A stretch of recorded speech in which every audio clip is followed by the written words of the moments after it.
everybody. Welcome to Talks with Lele. That's me, yours truly. Here is where we are going to have intentional, wholesome, and authentic conversations. And it is such a privilege for me today because I have got a friend. I've got somebody who will tell me my business. Her name is Caryn. Caryn is the founder and the CEO of the Sisterhood Co. I met Caryn. When did we meet? Wow. 3 years ago. Three years ago? No, are you sure? Is it not 10 or something? It feels like it's been ages. But yeah, 3 years ago, that's when we met, right? 3 years ago. Yes, that is so true. So how I met Caryn is I was just starting my business and I really needed a sister, a friend, and somebody that was there. And Caryn will tell you the story, and that's how we met. So Caryn, before we start, I did not tell you this. I've got some questions that I'm going to ask you, just for the vibes. In true Lele style. Yes, I must start our conversation with a little bit of fun. Yes, we must have fun first. So, the first question is, I think I know the answer to this. Would you rather holiday by the beach or be in a cabin somewhere? That's tricky because I love the beach and I love a good cabin. So I'm gonna go with the beach because I just love nature, love the sea. So yeah, I think I will go with the beach. I like that. So, would you rather choose Denzel Washington or Will Smith? Definitely Denzel. Yeah, Will Smith is a bit, got himself in a little bit of trouble, a little bit quirky. I like Denzel. He's like a smart man. So you'll go with that one? Yeah. I like that. For sure. If you could choose the most perfect meal right now, what would it be?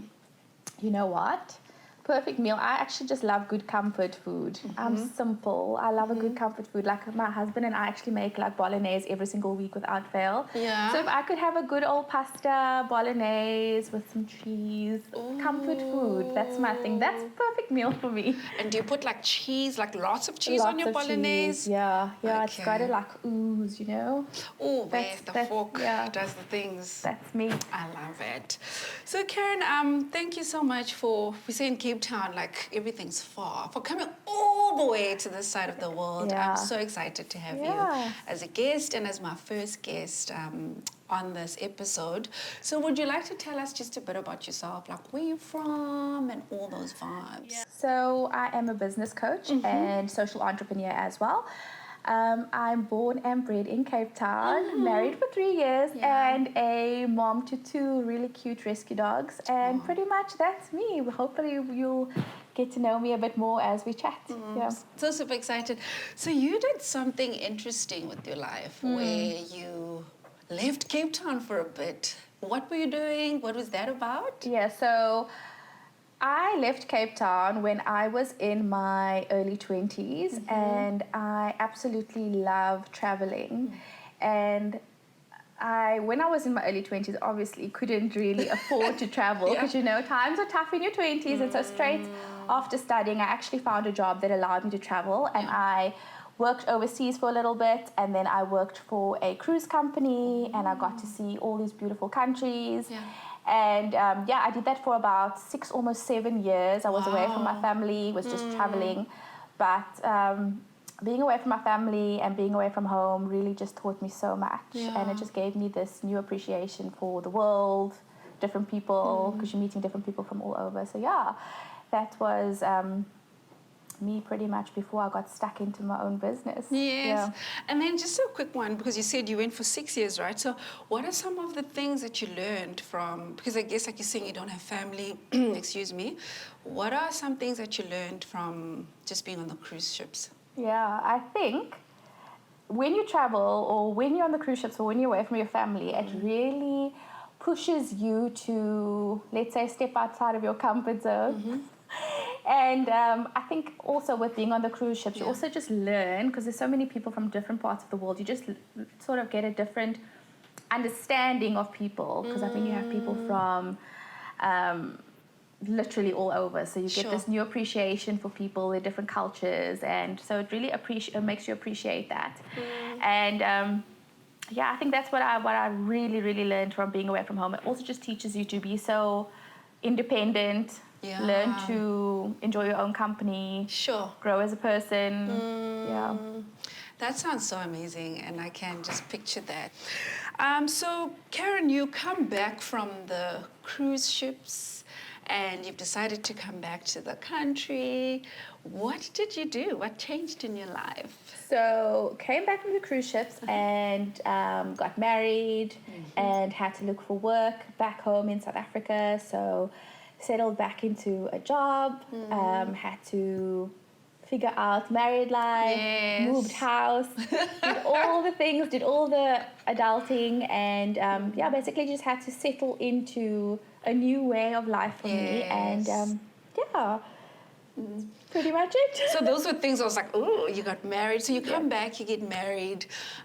Something so important. Also, you were in a job that you actually did well. You were managing a team in tourism, and you loved that. And it's something that you wanted to do.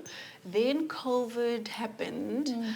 What impact did that have on you, your job, and life in general? Yeah, so back in 2020, which actually just felt, it feels like it was so long ago, and also like just a split second ago. So back in 2020, when I came home to Cape Town, I actually worked in a travel company. I was heading up their sales and product team. Sure. It was so amazing because if you ever think about a job that you really love doing, that job allowed me to travel and go and check out all these beautiful places, because someone has to do quality control. Yes. Hey? The lucky person was me. So anyhow, so I was in travel doing a job that I really loved, was super passionate about. I was doing that for about 2 years, and as we all know, with the pandemic, our travel industry, there just wasn't any work in the travel industry. I was extremely busy working, but there was just no money coming in. So imagine people were cancelling their flights, asking for refunds, asking for refunds for their vacations. And so there was so many refunds going on. There were so many inquiries going on, but there was just no money. And I think with a lot of people, when the pandemic happened, so many people were left either without jobs. There were so many industries that were just crumbling. People were having to look at their income, and the income was, either if they were not working, the income was not there, or it was less. So many people and their jobs were affected by this pandemic, and I wasn't any different. And I mean, the pandemic hit, and then all of a sudden I was climbing the ladder, I was doing a job that I loved, and then all of a sudden, just like that, literally it felt like within a month everything had just fallen to pieces.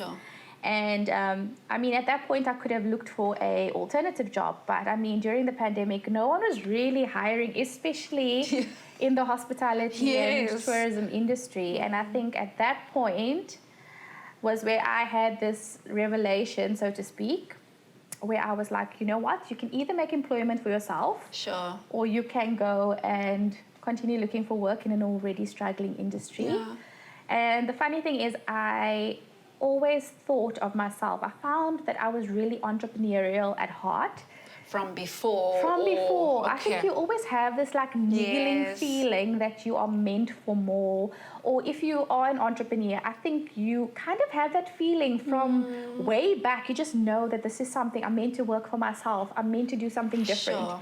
And so I always had this niggling feeling that I am supposed to work for myself. I'm supposed to do meaningful work that makes an impact. But I think if it wasn't for the pandemic, I never would have had the guts to take that proverbial leap of faith.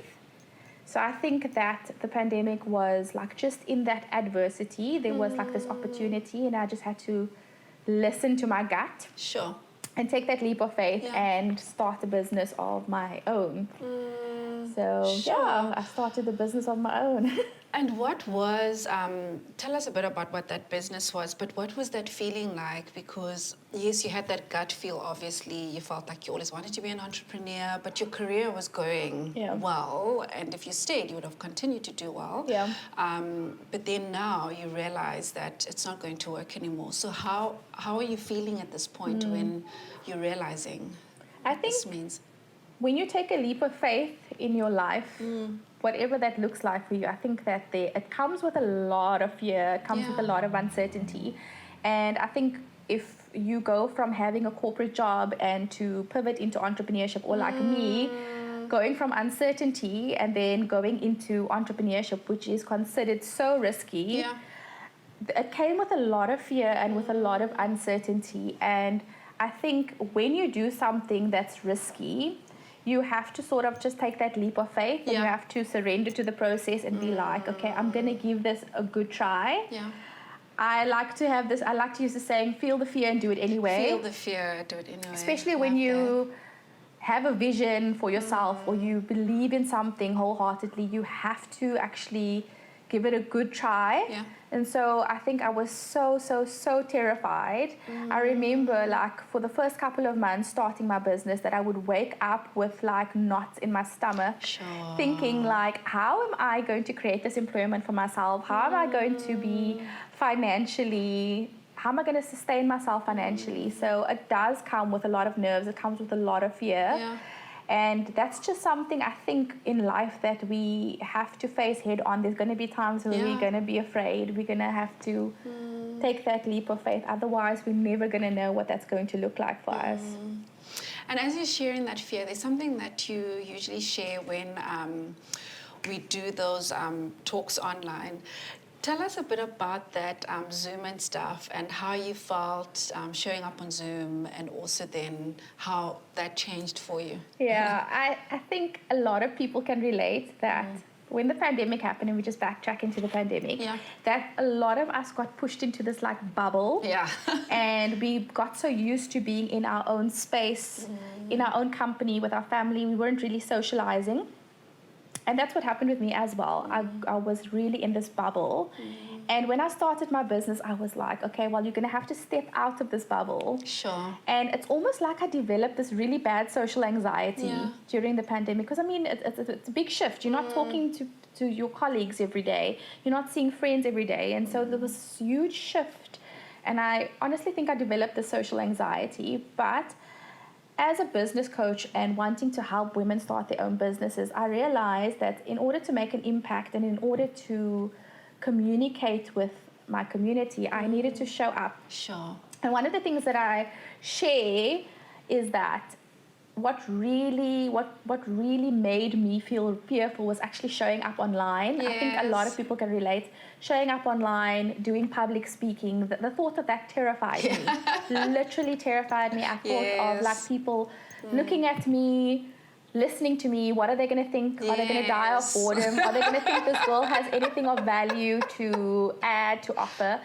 And I think showing up online, showing up on Zoom and talking to people watching me was one of the most terrifying things I've ever had to do. But the funny thing is, the more that I began to do it, even while I was scared, the more I began to show up. It felt like the fear seemed to get a little bit less. So every single time I showed up, it just got a little bit easier to do so. And I mean, now it's been almost 3 years down the line, I literally can do a Zoom just like that. But if I look back to the beginning, how my heart would race and how I would have this dry mouth, and I would think like, I can't do this. To what I'm doing now, it's just literally having to show up. But like I say, being fearful, showing up. It was terrifying. It was terrifying in the beginning. Yeah, it really was. But that's just so amazing, because and you speak about this fear. So you've spoken about how you had the business, but then situations made you shift because of COVID. Then you started your own business, right? So another big shift in your life, and you married in between, and you had that fear. So looking, that's ends in the background, guys. So looking at the fact that you started your business, you're saying that you faced a lot of fears, such as speaking in public and all of those things. And you impacted so many of us, me being one of those people, that I could have my own business because of your coaching and how much you invested. You had a membership. So as an individual, and many of us, we're looking in and we can see that, Caryn is doing the things, this business is successful, but at some point, again, you decide to shift. Can you tell us a bit about that and the thought process to that? So when I initially started my business, and I think a lot of people, be it with their careers or with their businesses, they might start, and your starting point often looks very different as you progress. And I have this background in business and marketing. I absolutely love marketing, and that's what I thought my business was going to look like. Like, I was literally going to have a marketing agency, a business consultancy. Sure. But when I started, I actually wanted to grow a community. That was very important for me, to grow a community first and foremost. Yeah. And what I found was that people started to relate to my journey. They related to me going through hardships in the pandemic. That's something that I am big on, just being authentic and speaking about your truth. And people were literally resonating with what I was going through.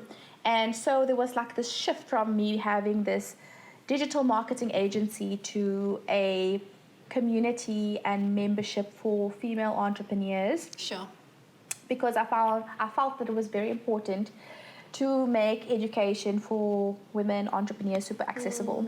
And of course, as your business continues to grow, there are lots of changes that you will see happening. And with my business as well, especially, I would say, particularly the last couple of months, has been so many changes that I've obviously had to go through. And what it started out as being, let's say, a coaching and membership business has now really changed. It keeps evolving based on how I'm feeling in a particular moment in time, or how I'm feeling at that point in my life. And it also depends on your level of growth. If you are growing, you'll find that your business grows alongside you as well.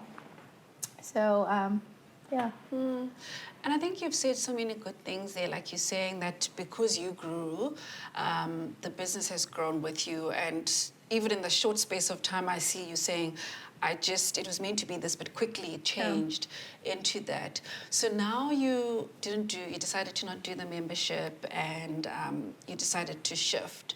So now that you did that pivot, and your business looks different, how has that felt? Like, what are things that you've seen grow, blossom, and how have you felt? I think I just want to actually just backtrack that. When I switched over to doing, so I have a membership I had a membership for female entrepreneurs. I had that for about 2 years. And I think when I decided to pivot, I think it's very important when you look at your business and you look at your life. I think why I decided to pivot, I think we need to ask ourselves also, when you're running a business, you have to ask yourself, what does success look like for you? Sure. And how do you define that? And like I've mentioned, that I had this business that looked a certain way. It shifted, it went over to being a membership for female entrepreneurs. And from the outside, people were looking at the business and saying, okay, she has a business that has 200 members. She has a business coaching program that keeps running month after month. I was doing collaborations. I was doing so many things that from the outside looked really great. And I think what I was doing was I was doing things that I would say people typically associate success with. So like being in the media, being busy, being super productive.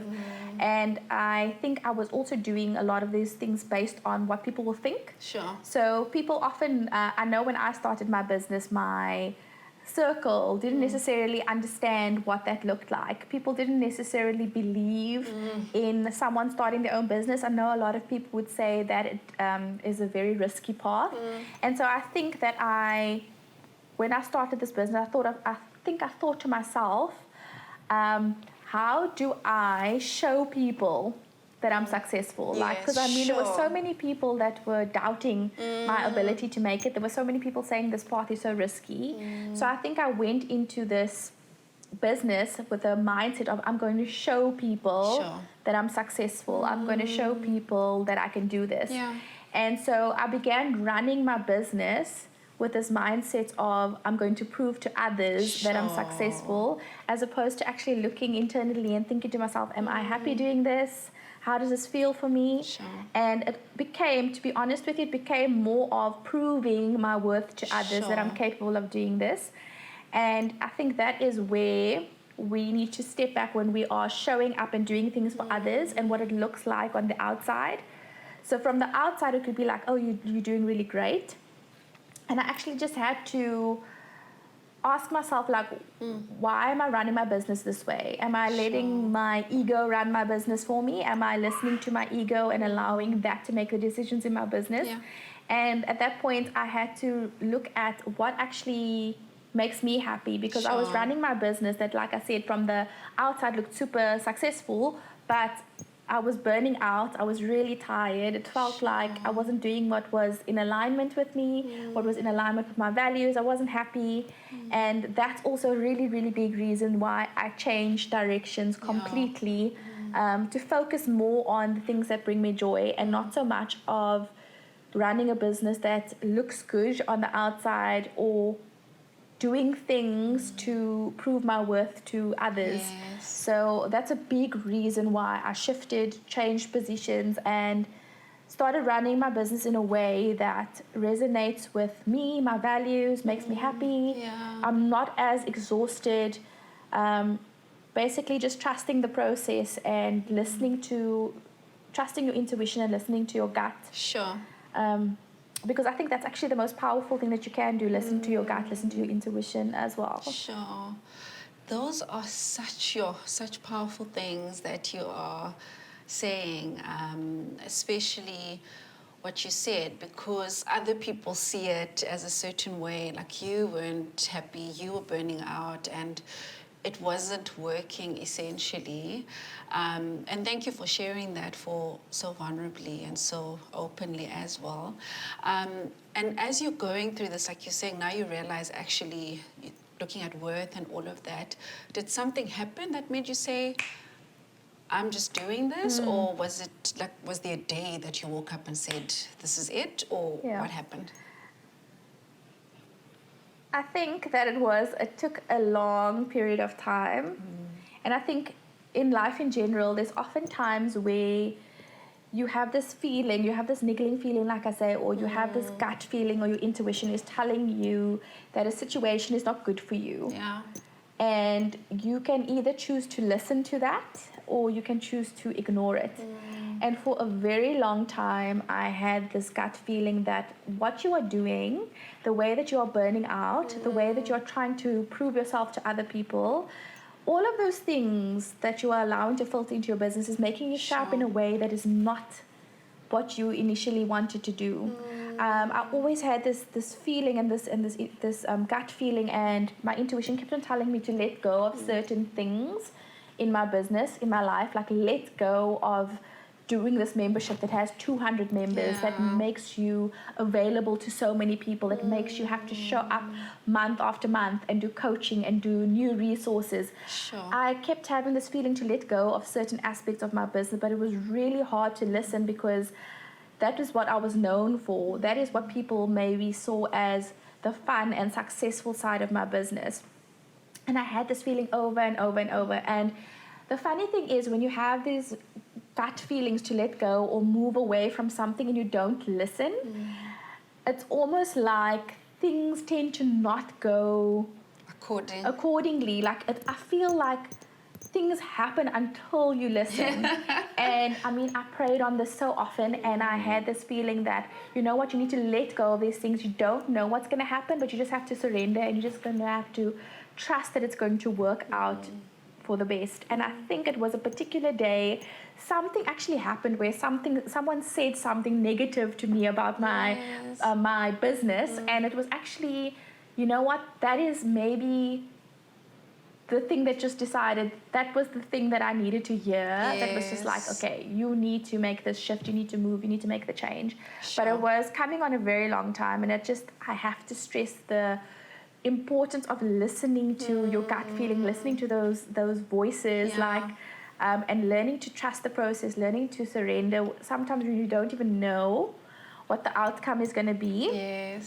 Trusting, having faith that it's going to work out. And I think, like I said, someone said something to me, and that was the thing that I needed to hear, at that moment, which is like, you need to let go of your membership, you need to let go of all these programs, all these things that you are doing that is not serving you, and focus more on doing things that serve you or in alignment with your values and things that you love doing, that brings you joy, that makes an impact in the world, and that's not driven by your ego, and that's not driven by a need to impress others, that's not driven by a need to prove your worth to others. So literally, I think it was the next day, I sent an email out to all my members. I'm closing down my membership.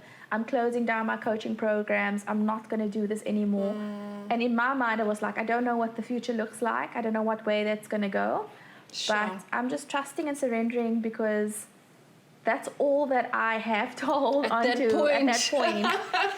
So I think in business and in life, you're gonna be times where you don't know what the outcomes are going to be. We don't always know what the outcome is going to be, what's in store for us.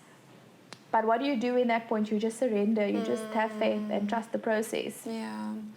And I think you've touched on my next question as well, which is so important. So if there's somebody who's watching today and they feel like, I committed to this thing, I'm not going to change it because what are people going to think? Or this is what I said in January 2023. This is my business. This is my vision, But deep down, they know that they need to pivot, whether it be in business, whether it be in friendship, whether it be in goals. What would you say to that person? I think, why as people are we so afraid of change? Like, why are we so afraid of change? And I was actually chatting to someone who was in a business, and that business was no longer bringing her joy. It was like me, it was making her burn out. She was not happy, but she said to me, but I can't give up. Yeah. And I think if you're in a situation, be it a friendship, a relationship, a job, a business, and it's not bringing you joy, and it's not serving you, I think you need to think about this for a moment. And I think even journal on it or speak about it, but ask yourself, what are you holding on to that's not allowing you to make that move? So what are you holding on to? Is there something in there that is feeding your ego? Is it something in there that's making you feel like, if I leave this situation, friendship, job, business, that's going to make you feel like a failure? And I think it's very important to also look at how we frame failure. I think people associate pivoting, moving, changing lanes with failure. But I think there's something really powerful, and you have to be really strong in order to actually quit. As a business owner, I've quit so many things, and I think there's power in quitting, knowing when it's time to leave, knowing when it's time to actually acknowledging when something's not working, or knowing when you deserve more. And so understanding that it's time to pivot, move, quit, that there's power in that. But I think we associate quitting, moving with failure. But what exactly is failure? And I say, if you reframe failure, just look at it like reframe failure to lessons learned or experiences gained or redirection. So think of pivoting as redirection. I just think it's the way that you frame it, and how we've been made to believe, conditioned to believe what change and pivot is. Who says you can't change your mind? Yeah. Like, who made that rule that you can't change your mind? You might be in a relationship with someone, and after a couple of months, a year, you might be like, this relationship is not for me. It's not working for me. Who said you can't change your mind? Who said you can't change your personality? Who says that you just decide that this is no longer in alignment with me, my goals, my values? Hi, Enzo. Hi, Enzo. Hi, everybody. Change your mind on set. Change your mind on set. Thank you, Enzo. Okay. Goodbye. So when it comes, thank you so much for sharing those insights. So when it comes to pivoting and changing, what structures do you think people would need to put in place for themselves to support them on their journey? I think when it comes to changing, any area of your life, this is where you're going to have to count on yourself. Yes, I think we so often we want to ask our friends, we want to ask our partners, we want to ask our families to guide us. Sure. But when it comes to your life and your decisions, sometimes, actually a lot of the time, you are going to have to make those decisions. We wait so often for others to approve our decisions before we make them, right? Sometimes subconsciously we wait for the approval of our husband, our wife, our friend, our mother. But when it comes to things that are important to you, like your business, like things that are going to really matter to you long term in your life, you're going to have to count on yourself here. Sure. So you're going to have to count on your gut, your intuition. And for me, I had to pray on it. Seriously, I had to pray on it and trust and surrender. And you're going to have to listen to that voice. And you're going to have to feel like what is right for me. Sure. And also ask yourself, what do you define as success? So are you doing something because it makes you feel good, sure, and it makes you happy, or are you defining success on other people's terms? Are you trying to look a certain way, have a certain job, have a certain title because it looks good on paper or it looks good for others? So why are you holding on? So ask yourself, when it comes to pivoting, why am I holding on to this? Ask yourself, why am I holding on to this? And usually you'll find the answer there. And very, very important when it comes to making decisions, and this is where it's quite hard, make decisions from a place of hope and faith. Don't make decisions from a place of ego and fear. Don't let fear and ego lead the way. You will find that you have so much confusion and uncertainty when you're allowing your ego to lead, or when you're allowing other people's opinions to lead, or when you're allowing your fear to lead. If you are in a situation because you're like, I'm scared to leave, you're letting your fear lead. So just to recap, I would say trust your gut and intuition. Don't wait for other people's approval to guide your decisions. And to ask yourself, like, what does success mean to me? Define success on your terms, and don't let your ego and your fear lead your decision making. Make it from a place of hope. And make it from a place of confidence, like believe that things are going to work out for you. So those are just some pointers that I use and that I'm hoping others can use as well when it comes to making that pivot and change in their lives. I'm like, as you're speaking, I'm like, yes, hit to me. So Caryn is a business coach, and as we mentioned, so I am sure that so many people are touched by what you said. So if people want to find you, where can they find you? You can find me on the socials. So over on Instagram, that's where I post most of my content, and you can also find my website and all my details over on the socials. So you can head on over to Instagram at the.sisterhood.co_. Thank you so much, Caryn. We'll also put those details at the bottom of this.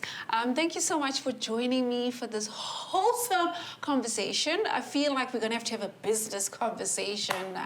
But thank you so much for your time. Thank you for gracing us. I absolutely enjoyed my time with you.